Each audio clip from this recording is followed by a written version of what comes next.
अस्सलामुअलैकुम वरहमतुल्लाहि वबरकातुहू। अल्हम्दुलिल्लाहि रब्बिल आलमीन वस्सलातु वस्सलामु अला अशरफिल अंबियाइ वल मुरसलीन नबियिना मुहम्मदिन व अला आलिहि व सहबिहि अजमईन व मन तबिअहुम बिइहसानिन इला यौमिद्दीन, अम्मा बाद। अऊज़ु बिल्लाहि मिनश शैतानिर रजीम, बिस्मिल्लाहिर रहमानिर रहीम। शहर रमज़ान अल्लज़ी उन्ज़िल फ़ीहिल क़ुरआन। मोहतरम हज़रात, प्यारे बच्चों और ख़वातीन इस्लाम, बहुत देर से आप लोग रमज़ानुल मुबारक में करने के कौन से काम हैं, इस मौजू पर बड़े ही दर्द भरे अंदाज में मौलाना की ज़ुबान से गुफ्तगू सुन रहे थे। दुआ है कि अल्लाह ताला मुझे और आप सबको और हम सबको जो भी बातें कही गई सुनी गई इन बातों पर अमल करने की तौफ़ीक़ अता फ़रमाए, और जो रमज़ानुल मुबारक का महीना हमारी ज़िंदगियों में आने वाला है, कमा हक़ हो उससे फ़ायदा उठाने वाला हमें बनाए, आमीन।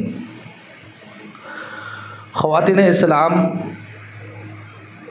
ज़िंदगी में रमज़ान बार बार आता है और चला जाता है। असल ये नहीं कि हमने रमज़ान पाया, बल्कि असल ये है कि हमने रमज़ान से क्या पाया।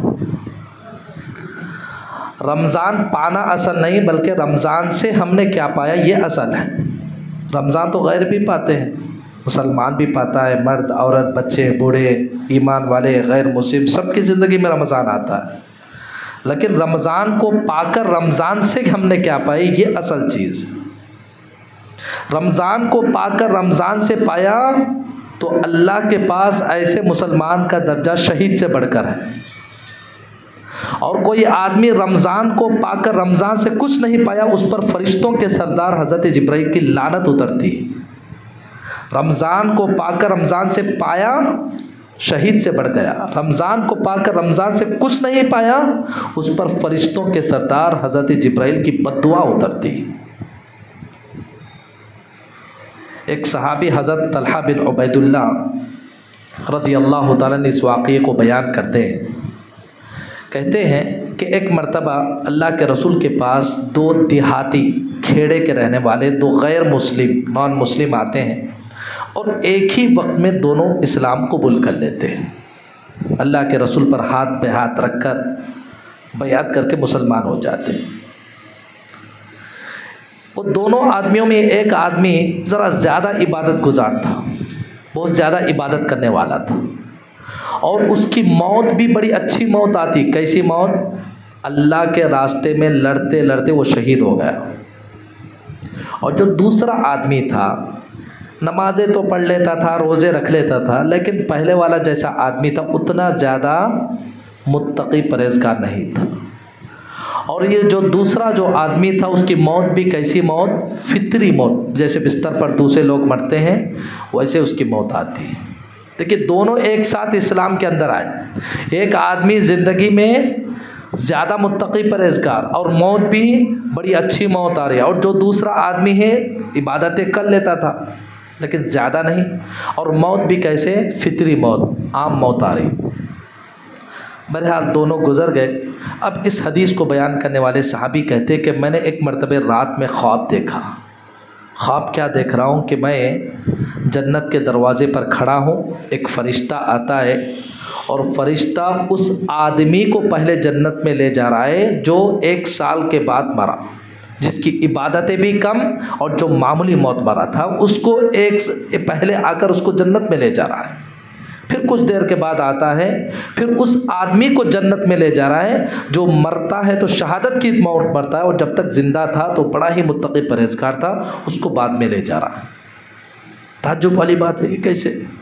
शहीद अल्लाह के पास कितना बड़ा मकाम है, शहादत का मकाम, लेकिन वो बाद में जा रहा है, और जो आम मौत मरने वाला इंसान है वो पहले जन्नत में जा रहा है। सुबह जब बेदार होते ये सहाबी बहुत परेशान हैरान कि कैसा ख्वाब है, कैसे हो सकता है कि शहीद से पहले एक आम इंसान जन्नत में चला जाए, एक आम इंसान जो है जन्नत में चला जाए, कैसे हो सकता है?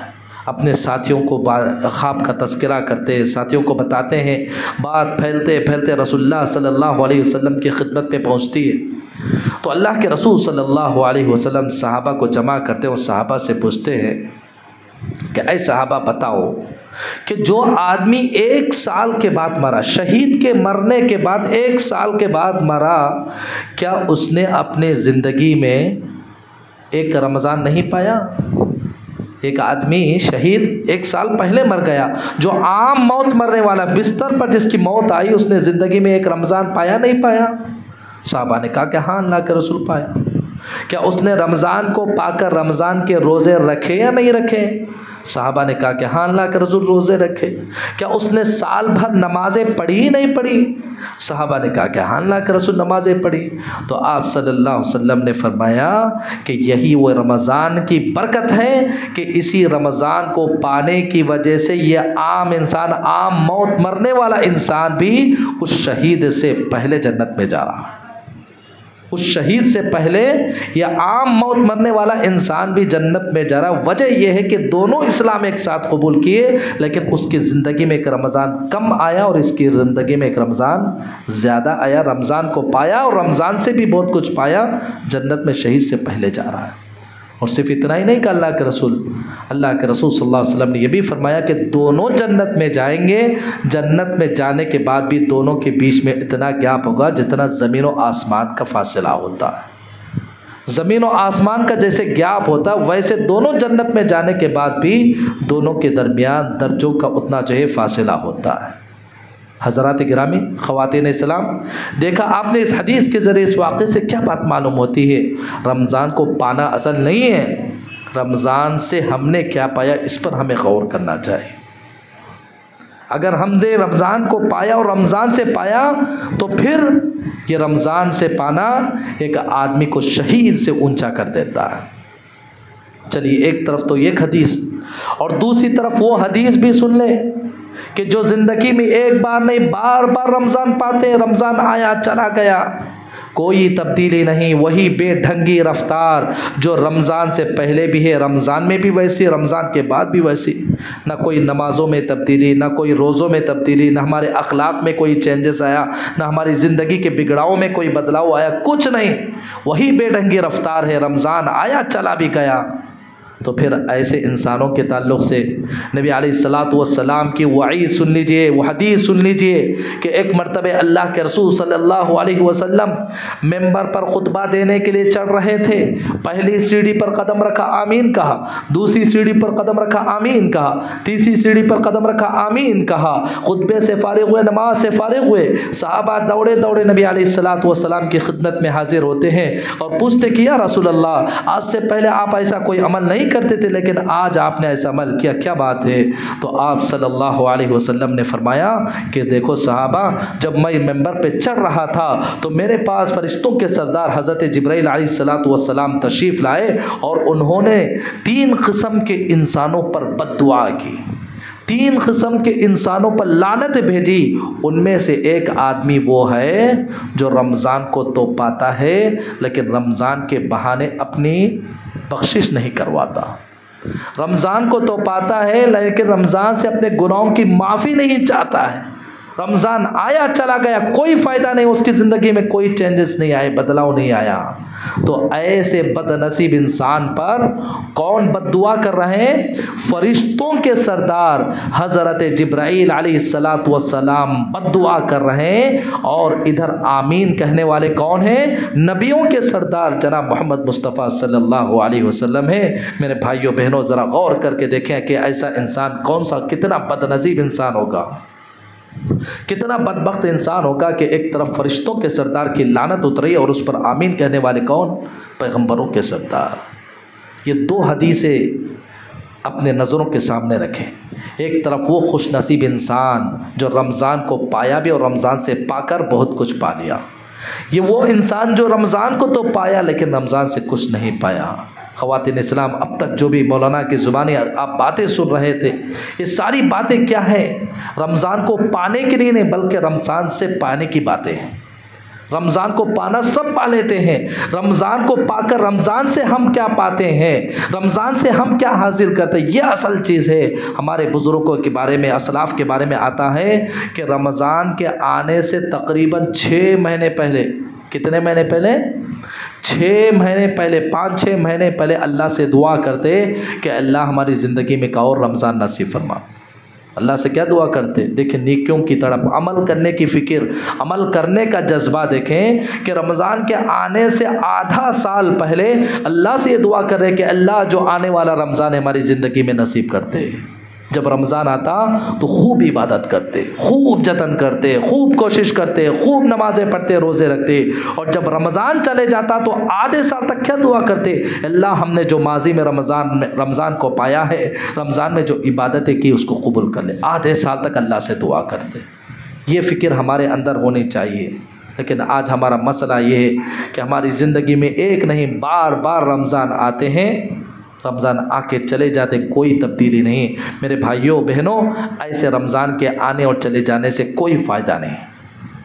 ज़रूरत इस बात की है कि जो भी हम रमज़ान हमारी ज़िंदगी में आ रहा है, हम इस जज्बे के साथ, इस शौक़ के साथ, इस तड़प के साथ हम रमज़ान का वेलकम करें, इस्तक़बाल करें और ये अहद करें कि ये रमज़ान जो आ रहा है, इस रमज़ान के बहाने मैं अपनी ज़िंदगी में चेंजेस लाऊंगी, मैं अपनी ज़िंदगी में बदलाव लाऊंगा, मेरे अंदर जो ख़राबियाँ उस ख़राबियों को मैं दूर करूँगा। अगर इस अज़म के साथ अगर हम रमज़ान का इस्तक़बाल करते तो हमारे लिए रमज़ान मुबारक है। नबी अलैहिस्सलातु वस्सलाम की वो हदीस सुन लीजिए कि अल्लाह के रसूल सल्लल्लाहु अलैहि वसल्लम ने क्या फरमाया कि जैसे ही रमज़ान शुरू होता, इदा कानत अव्वलु लैलतिन मिन रमज़ान सुफ़िदतिश शयातीन व मरदतुल जिन। नबी अलैहिस्सलातु वस्सलाम ने फरमाया कि जो ही रमज़ान का चाँद नज़र आ जाता है, रमज़ान का महीना शुरू हो जाता है, जितने सरकश शयातीन हैं, शरीर क़िस्म के जिन्नात हैं, सारे जिन्नात को, शयातीन को अल्लाह बंद कर देते हैं। भाई हमारा दुश्मन कौन है? शैतान है ना। हमें जो बुराइयों पर उभारता है, नेकियों से पीछे करता है, कौन है? शैतान है। शैतान की ताकत है। इस शैतान की ताकत को अल्लाह रमज़ान के महीने में कमज़ोर कर देते हैं। और फिर आगे नबी अलैहिस्सलातु वस्सलाम फरमाते हैं कि जन्नत के दरवाज़े खोल दिए जाते हैं, कोई एक दरवाज़ा भी बंद नहीं रहता, और जहन्नम के सारे दरवाज़े बंद कर दिए जाते हैं, कोई एक दरवाज़ा भी नहीं खोला जाता है रमज़ान की वजह से। और एक ऐलान वाला ऐलान करता है, या बाग़ियल खैर अक़बिल व या बाग़ियल शर अक़सिर।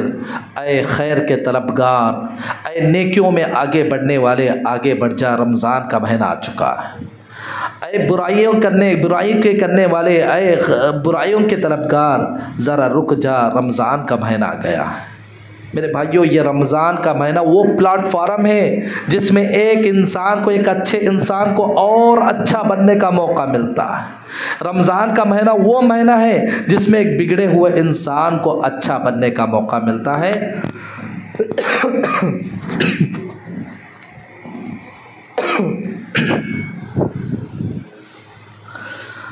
तो बहरहाल, तो रमज़ान का महीना हमारी ज़िंदगी में आ रहा है। ख़वातीन इस्लाम, हमारी ज़िंदगी में इस रमज़ान के महीने का मुझे और आपको इस्तक़बाल करना चाहिए। बहरहाल बहुत सारी बातें मौलाना की ज़ुबान से आपने सुन ली, लेकिन रमज़ान के ताल्लुक़ से, रोज़े के ताल्लुक़ से चंद मसाइल बताकर मैं अपनी बात को ख़त्म करता हूँ। बहुत सारी बातें आपने मौलाना के तकरीर में सुन ली, लेकिन रमज़ान के जो मसले मसाइल हैं वो चंद बातें बताकर मैं अपनी बात को ख़त्म करता हूँ। पहला मसला है, रमज़ान की सबसे अहम इबादत क्या है? रोज़े रखना। रोज़े रखना हर मुसलमान मर्द औरत पर, आक़िल पर, बालिग़ पर, सेहतमंद इंसान पर और मुक़ीम इंसान पर फ़र्ज़ है। हर मुसलमान पर, मर्द हो औरत, बालिग़ हो गया, बच्चा नहीं हो, बुलूगत की उम्र को पहुंच चुका है, तो उस पर फ़र्ज़ है। अक्लमंद है, पागल मजनून नहीं, उस पर नमाज भी फ़र्ज़ नहीं, रोज़ा भी फ़र्ज़ नहीं, अक्लमंद है। और सेहतमंद है, सेहत अच्छी है, बीमार नहीं है, रोज़ा रख सकता है तो रोज़ा रखेगा। और इसी तरह मुसाफिर भी नहीं, कहीं सफ़र कर रहा है, ऐसी बात भी नहीं, वो अपने घर पर, अपने गांव पर है, रोज़ा रखना उस पर फ़र्ज़ है।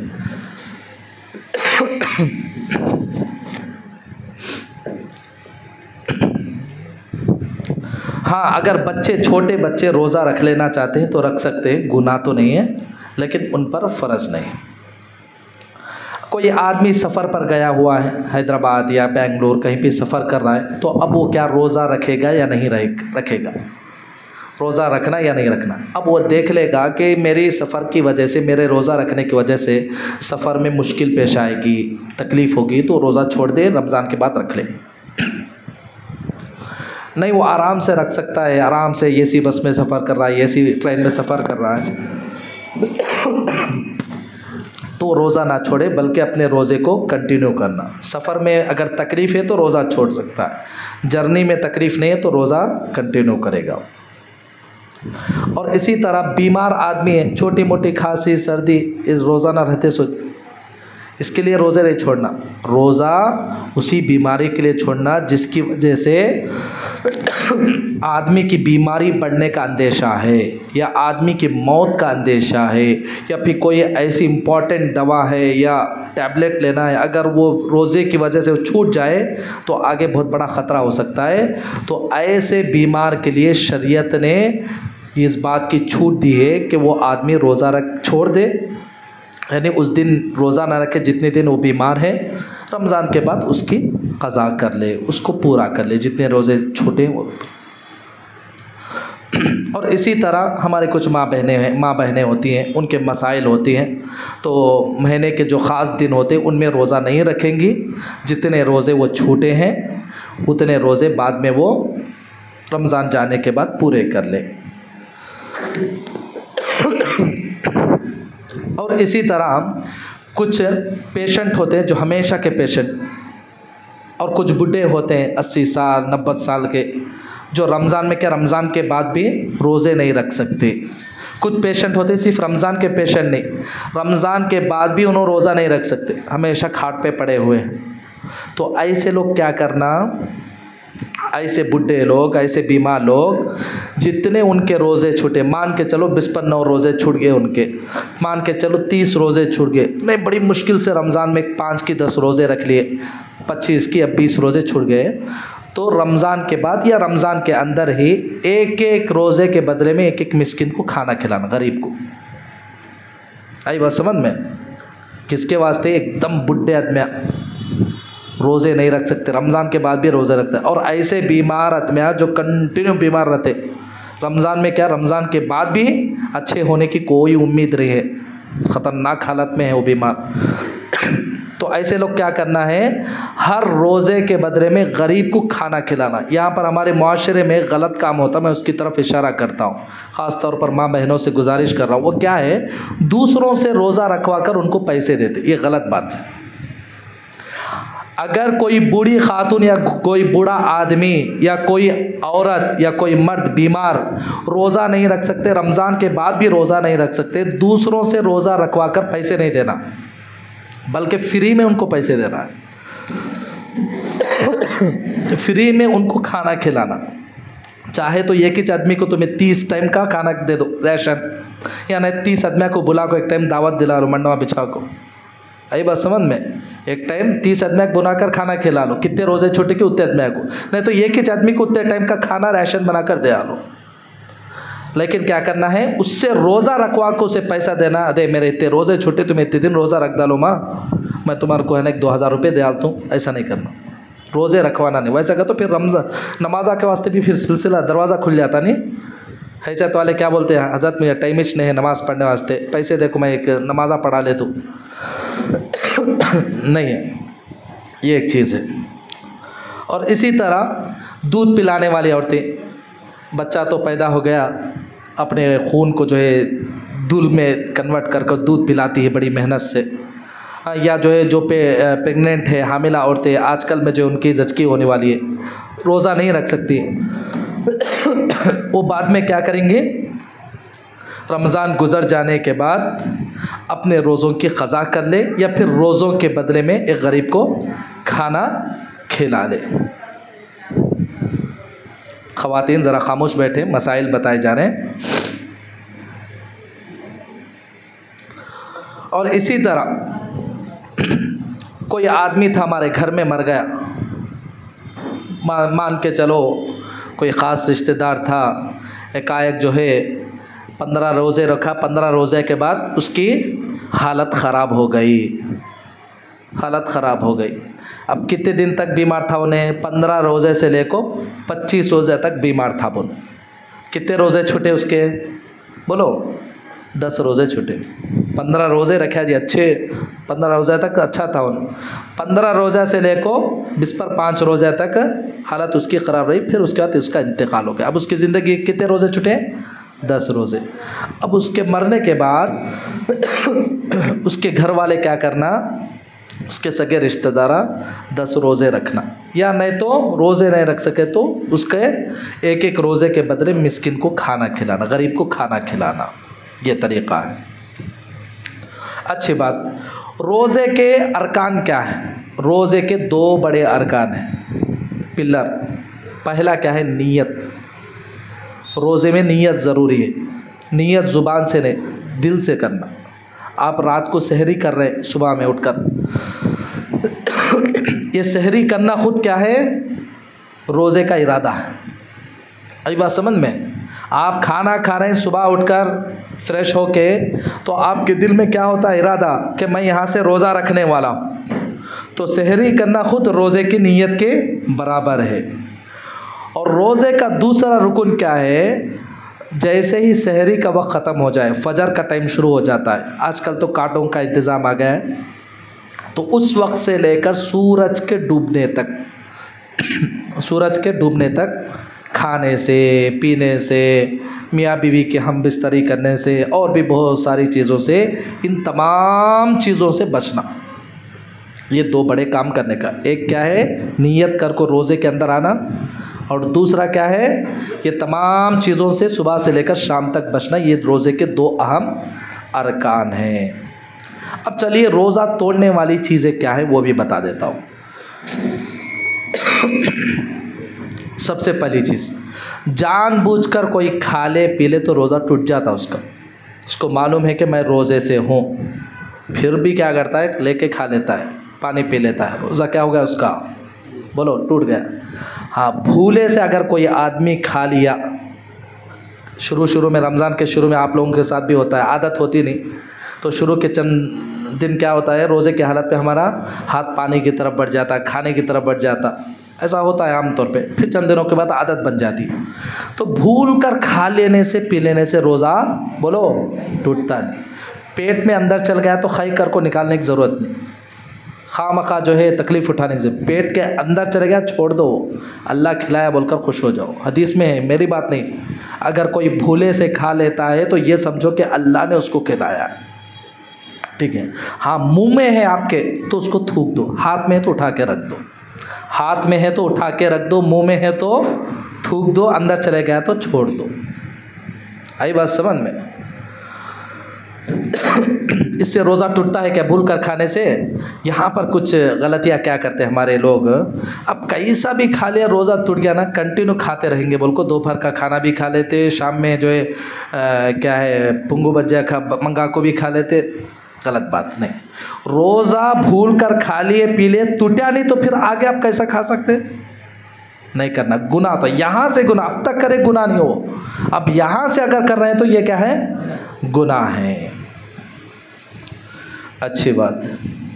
और इसी तरह जानबूझकर खै करना, एक तो खुद से खै हो गई, वॉमिटिंग हो गया, इससे रोज़ा नहीं। जानबूझकर का तो क्या, सफ़रा निकालने वास्ते, बलगम निकाले, थोड़ों को आदत होती है 8 बजे उठ को ब्रश कर को क्या करते हैं, ज़ोर ज़ोर से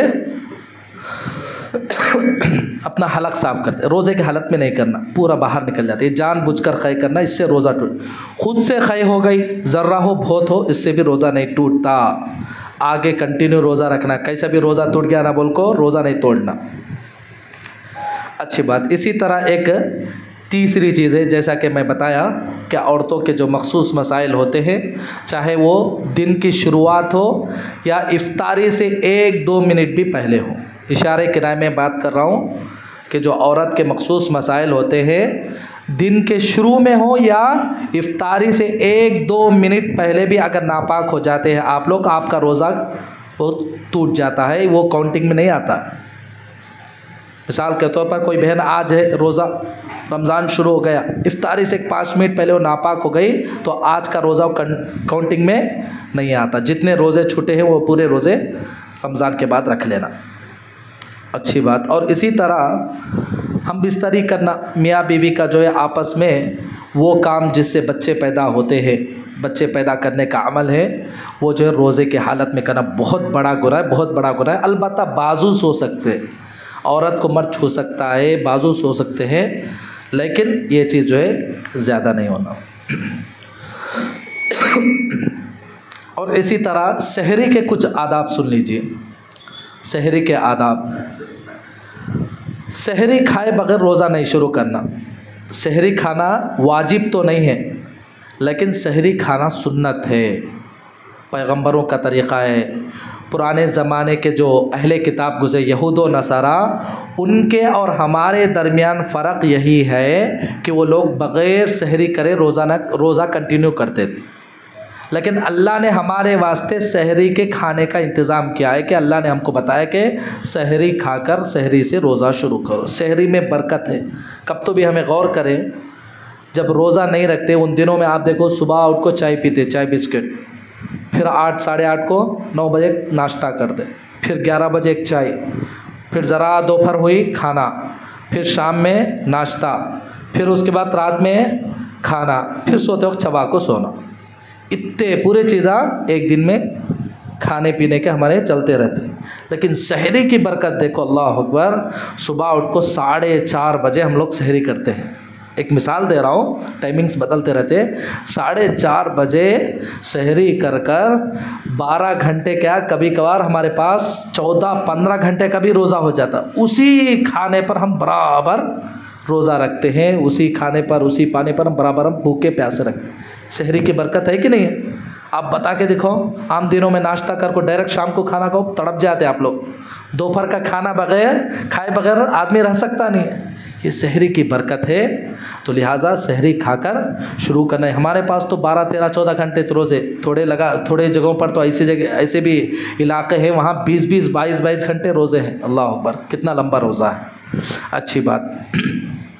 सहरी खाते वक्त एक चीज़, कभी ऐसा होता है कि रात में आप अलार्म रख के सो गए। ये ख़ास तौर पर हर रमज़ान में जो है 2-4 दिन हमारे साथ ये मसला पेश आता है। क्या मसला है? रात में जो है अलार्म रख के सो गए, पूरा जो है रोटी का आटा मिला के भी सो गए, खाना भी तैयार कर लिए, सालन भी, बस सुबह उठकर खाना बनाना है बस। सो नियत करके सो गए। सुबह में जो है अलार्म बजी तो भी हमें उठे तो भी लेट से उठे। होता है कि नहीं ऐसा? तब क्या करना? अगर आप रोज़ा रख सकते हैं अल्हम्दुलिल्लाह सहरी के बग़ैर, तो क्या करना? सहरी के बग़ैर रोज़ा कंटिन्यू कर लेना। आई बात समझ में? क्यों? इसलिए कि सहरी सुन्नत है, वाजिब नहीं है। सुन्नत है, वो कोई फ़र्ज़ की चीज़ नहीं है। सहरी खाना बहुत अच्छा है, लेकिन सहरी भी अगर छूट जाती है, बहुत देर से उठे, तो आप क्या करना? बस इरादा रात में ही था तो खाए बग़ैर, कुछ पिए बग़ैर क्या करना है? अपने रोज़े को मुकम्मल कर लेना, यहाँ तक कि इफ्तारी का टाइम आ जाए, इंशाल्लाह आपका रोज़ा पूरा हो जाएगा। सहरी के ताल्लुक़ से और एक चीज़ देखिए कि सहरी को ताख़ीर से करना, देर से करना। देर से करने का मतलब नहीं है कि टाइम हो गया तो भी अजान हो गई तो भी खाना डाल के खाते हैं उनको, वो नहीं। देर से करने का मतलब, देर से ताख़ीर से करने का मतलब ये है सहरी का जो आखिरी टाइम है, वो आखिरी टाइम तक हमारे खाने पीने को जारी रखना। रात में रोटियाँ बन गए, सालन बन गया, बोल गो आराम से बातें कर ले को, 2:30 बजे खाना खा ले को सो गए, वहाँ से रोज़ाना कंटिन्यू करे तो वो नहीं। रात में खाना बन गया बोलकर वो टाइम पर खा लेकर वहाँ से रोज़ा शुरू करें, वैसा नहीं करना। सहरी को लास्ट तक, आखिर तक करने का मतलब है कि फ़र्ज़ करो 5:15 पर सहरी का टाइम ख़त्म हो रहा है, तो हमारा खाना पीना का 20-25 मिनट पहले शुरू करना। खा के आराम से 12-14 बजे, 5:14 को या 5:10 को जो है खाकर पीकर वहाँ तक एंड करना। ये है सहरी को आखिरी टाइम तक खाने का मतलब। आई बात समझ में? फिर टाइम के बाद भी खाने का क्या मतलब? क्या भी फ़ायदा नहीं है। अच्छी बात। सहरी खाते खाते हुए अज़ान हो रही है तो फ़ौरन जो है प्लेट उठाकर उठ जाना नहीं, हटाकर जो खाना प्लेट में है जल्दी उसको पोंछ कर खा ले। जो उंगलियों पर खाना लगाए उसको खा ले, इससे रोज़ा नहीं टूटता। ये अल्लाह के रसूल ख़ुद हमको इजाज़त दिए हैं। ये कौन सी अज़ान? ये सहरी को ख़त्म करने वाली अज़ान। थोड़े मस्जिदों में क्या होता, अज़ान नहीं दिए जैसा ऐलान करते 5 मिनट पहले, रोज़दारों सहरी का वक्त ख़त्म हो चुका है, ऐलान करने के बाद 5 मिनट के बाद अज़ान देते।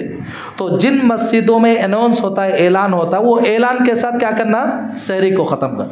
और जिन मस्जिदों में ऐलान नहीं करते, डायरेक्ट क्या करते हैं, वो फजर की अज़ान, वो सहरी की अज़ान है, तो अज़ान सुनते ही क्या करना, अज़ान ख़त्म होने तक सहरी ख़त्म कर लेना। यहाँ पर ज़रा फ़र्क कर लेना। थोड़ी मस्जिदों में अज़ान देते हैं, थोड़ी मस्जिदों में अज़ान नहीं देते, ऐसा अनाउंस कर एक 5-10 मिनट के बाद अज़ान देते। वो दो जो अज़ान होती बाद में, उस पर सहरी ख़त्म नहीं करना, बल्कि अनाउंस के साथ, ऐलान के साथ सहरी को ख़त्म करना।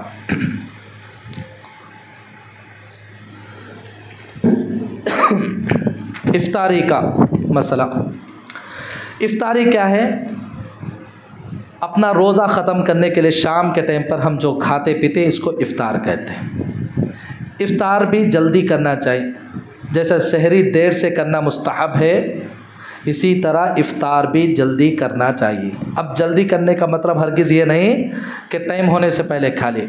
हाँ, जल्दी करने का मतलब क्या है, जैसे ही सनसेट हो गया, सूरज डूब गया, अब इंतज़ार नहीं करना, मैं गाड़ी पर हूँ, मैं बस में आ रहा हूँ, सामने गंजी नहीं आई, अभी बूंदी नहीं आई, हाँ नाश्ता नहीं आया, वैसा नहीं। आप जहाँ भी रहो, सफ़र कर रहे हो, कार में जा रहे हो, कहीं बस में जा रहे हो, गाड़ी चला रहे हो, मस्जिद तक पहुँचे हुए नहीं पहुँचे हो, या घर तक गए हुए नहीं हो, जैसे ही सूरज डूब गया, सहरी का रोज़े का टाइम ख़त्म हो चुका, क्या करना, फ़ौरन एक खजूर लेना, खजूर खा लेना। खजूर नहीं तो पानी का घूंट लेकर पानी पीना। ये है इफ्तारी को जल्दी, रोज़ा जल्दी ख़त्म करने का मतलब। आई बात समझ में? वक्त से पहले ख़त्म करना जल्दी नहीं है। जैसे ही वक्त हो गया, उस वक्त जो चीज़ मिले उसको खा लेना। खजूर सुन्नत है, वो नहीं मिला तो सूखा खजूर, वो भी ना मिला तो पानी। आई बात समझ में? तो ये वो खाने पीने की चीज़ों का इंतज़ार नहीं करना, बाद में नमाज़ पढ़े बाद भी खाए जा आराम से। अच्छी बात। एक और चीज़ है, खैर अब तो नहीं, पहले ज़माने में होता था शायद, लोग क्या करते थे, नमक से इफ्तारी करते थे। रोज़ा खोलते तो किससे खोलते थे? नमक से। शायद अब है या नहीं मालूम नहीं, पुराने ज़माने में चलता, नमक चाट को इफ्तारी करते थे। क्या समझते थे? ऐसा करने से नबी की सुन्नत है। गलत बात है। नबी की सुन्नत क्या? ताज़ा खजूर से इफ्तारी करना, वो नहीं मिला तो सूखा ड्राई फ्रूट का जो खजूर होता है वो नहीं मिला तो पानी के ज़रिए। अच्छी बात। इफ़्तार के वक्त बिस्मिल्लाह दुआ पढ़ें, और इफ़्तार के बाद एक बेहतरीन दुआ है, लेकिन अफसोस की बात है कि ये सही दुआ, मुस्तनद दुआ, बेहतरीन दुआ जो है आज मुसलमानों के अंदर ख़त्म हो चुकी है। वो दुआ क्या है? ज़हबज़्ज़मअ वबतल्लतिल उरूक़ु वसबतल अज्रु इंशाअल्लाह। बेहतरीन दुआ, याद कीजिए, तेलुगु में लिख लीजिए, बाद में दुआओं की किताबों में रहता है इफ़्तार करने के बाद की दुआ। ये दुआ का मतलब अगर आप समझ जाएंगे तो आपको ये दुआ पढ़ते हुए बड़ा मज़ा आएगा। वो दुआ क्या है? ज़हबज़्ज़मअ, इफ़्तार करने के बाद हम अल्लाह से कहते हैं कि अल्लाह पानी की प्यास बुझ गई। ज़हबज़्ज़मअ, पानी की प्यास बुझ गई। वबतल्लतिल उरूक़ु, मेरी रगें भीग गई। दिन भर हमें खाए नहीं पिए नहीं, पूरे रगें क्या होते जी? ड्राई हो जाते, सूख जाते। स्वास्थ्य कब तो गर्दन पकड़ लेती, कब तो सर पकड़ लेता, आँखें लाल हो जाते। सब क्या है? हमारे अंदर जो भीगापन होता है, वो जो हम 12 घंटे 15 घंटे जो खाते पीते नहीं, वो अंदर ड्राई हो जाता है। बंदा ये दुआ इफ्तार करने के बाद ये दुआ पढ़कर अल्लाह के सामने तारीफ़ कर रहा है कि अल्लाह मैं खाया पिया तो मेरी प्यास भी चलेगी और मेरे अंदर की जो रगें हैं वो रगें भी भीग गई। वसबतल अज्रु इंशाअल्लाह, अल्लाह मैं खा पी कर मैं भूखा प्यासा, जो पानी की प्यास तो ख़त्म हो गई, लेकिन मेरा जो अजर है इंशाअल्लाह क़ियामत तक रहेगा। मेरा अजर, ये सवाब का, ये रोज़े का सवाब इंशाअल्लाह क़ियामत के दिन मेरे लिए बाकी रहेगा। अच्छा, रोज़े के टाइम पर, रोज़े के दौरान क्या क्या काम हम लोग कर सकते हैं? ठीक है, 2-3 मिनट में बात ख़त्म कर देता हूँ। रोज़े के टाइम पर जो है आदमी आराम से नहा सकता, सर से भी पानी डाल ले सकते। ख़ास तौर पर ख़वातीन, इसमें झिझकने की ज़रूरत नहीं है। अल्लाह के रसूल रोज़े के दौरान गर्मी से ठंडक हासिल करने के लिए भी नहाते थे। किसके? आज तो खैर बाहर से आए, गर्मी का मौसम है, एसी डालने को बैठो आप आधा घंटा, जो आधा घंटा पहले जो पानी की प्यास है एसी में बैठने के बाद कम होती कि नहीं, बोलो? वो ठंडेपन से खुद ब खुद अंदर की प्यास कम हो जाती। पुराने ज़माने में सुबह थे क्या चीज़ा, पुराने ज़माने में सहूलतें थी। अल्लाह के रसूल उस ज़माने में क्या करते थे, भीगा कपड़ा डाल लेते थे, नहीं तो ठंडा पानी लेकर सर पर उंडेल लेते थे। तो इससे क्या मालूम होता, हमारे जिस्म को पाक करने की नीयत से हो या हमारे जिस्म को ठंडक पहुंचाने की नीयत से हो, अगर सर पे से कोई पानी डाल लेता है तो इसका रोज़ा बोलो नहीं टूटता है। और इसी तरह कुल्ली करने से रोज़ा नहीं टूटता। हाँ, कुल्ली करते वक्त रोज़े के हालत में गरगरा नहीं करना, जैसे गरगरा करते नाक में खूब पानी चढ़ाते, ये नहीं करना। क्यों? इसलिए कि पेट में पानी जा सकता है। रोज़े के हालत में ब्लड टेस्ट कराने के वास्ते थोड़ा खून भी निकाल सकते, इससे रोज़ा नहीं टूटता। रोज़े के हालत में अगर रोज़ा खोलने के बाद मगरिब के बाद अगर कराने का तुम्हारा मौका है, चांस है, बहुत अच्छी बात। नहीं आपका रोज़े के हालत में कराओ, क्या है डॉक्टर है, ऐसी कोई मजबूरी आई ब्लड टेस्ट कराने के वास्ते खून निकाले तो रोज़ा नहीं टूटता है। और इसी तरह रोज़े की हालत में तेल लगा सकते हैं, आँखों में दवाई डाल सकते हैं, कान में दवाई डाल सकते हैं। अलबत्ता नाक में दवाई डालने से ज़रा बचना। कई को नाक में दवा डाले तो अंदर हलक में कड़वापन आता, समझने बात है। मुंह से खाना नहीं खाया तो पाइप से, नाक से पाइप डालकर पहुंचाते नहीं फूड। हाँ, कान से नहीं होता, आँखें से नहीं होता। आँख में दवा डाल सकते, कान में दवा डाल सकते, नाक में वो जनता जंडू बाम सूंघ सकते, लेकिन वो दवा जो हमारे हलक तक उतरती है, वो ड्रॉप्स है या वो नज़ल स्प्रे जो हमारे हलक के अंदर तक जा सकते हैं, वो नहीं करना रोज़े के हालत में। अच्छा, रोज़े के हालत में इंजेक्शन भी लगा सकते हैं। कौन सा इंजेक्शन? बीमारी को भगाने का इंजेक्शन। थोड़े इंजेक्शन आते हैं एनर्जी के, ताकत के, बिल्ले कैसा कि ताकत के इंजेक्शन है, वो नहीं होना। और रोज़े की हालत में वो ग्लूकोज भी नहीं चढ़ाना। कई को बीमार आदमी नहीं खा सका तो उसे क्या कैसा पहुंचाते जी फूड ने? ग्लूकोज से। तो खाने के बदील है, वो खाने के कायम मकाम है, तो ग्लूकोज भी नहीं करना। क्यों? इसलिए कि ग्लूकोज खाने की जगह है, वो खाने का एक ज़रिया है। और इसी तरह